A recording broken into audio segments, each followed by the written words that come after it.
સુરત શહેરમાં કોરોનાના વધતા કહેર વચ્ચે શાળાઓમાં વિદ્યાર્થીઓના રિપોર્ટ પોઝિટિવ આવતા પાલિકા તંત્ર એલર્ટ પર થવા પામ્યું છે। સુરત મહાનગરપાલિકાના કમિશનરે શાળાઓને કોવિડ ગાઈડલાઇન્સનું કડકપણે પાલન કરવા જણાવ્યું હતું।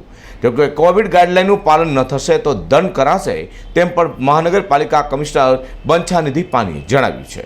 સુરતમાં કોરોનાનો વિસ્ફોટ થયો છે અને તેમાં પણ શાળાઓમાં ભણતા વિદ્યાર્થીઓ કોરોના પોઝિટિવ થઈ રહ્યા હોય જેથી તંત્ર પણ હરકતમાં આવી ગયું છે।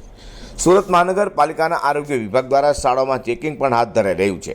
તો સુરત મનપાના કમિશનર બંછાનિધિ પાનીએ જણાવ્યું હતું કે શાળાઓએ કડક કોવિડ નિયમોનું પાલન કરવાનું રહેશે, જેથી શાળાઓમાં કોરોના ગાઈડલાઇનનું પાલન ન કરાશે તેને દંડ કરવામાં આવશે।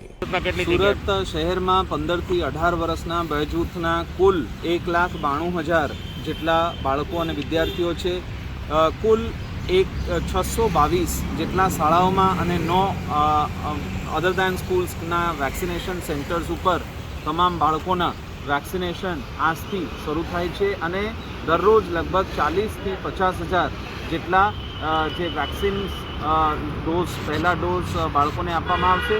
5 દિવસમાં આ કાર્યક્રમ આ જે વેક્સિનેશન કાર્યક્રમ પૂર્ણ કરવામાં આવશે।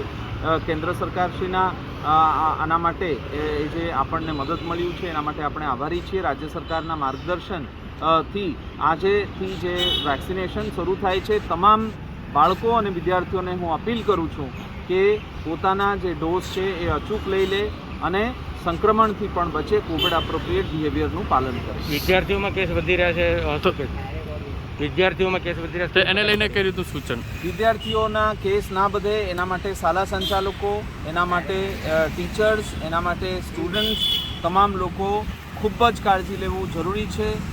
શાળાઓમાં જમવાનું અથવા કેન્ટીન બંધ રહે, વેન્ટિલેશન ચાલુ રહે, કોવિડ એપ્રોપ્રિએટ બિહેવિયરનું પાલન થાય એ ખૂબ જ જરૂરી છે। એમાં કોઈ પણ વ્યતિક્રમ થાય તો એના માટે શાળાને દંડ કરવામાં આવશે।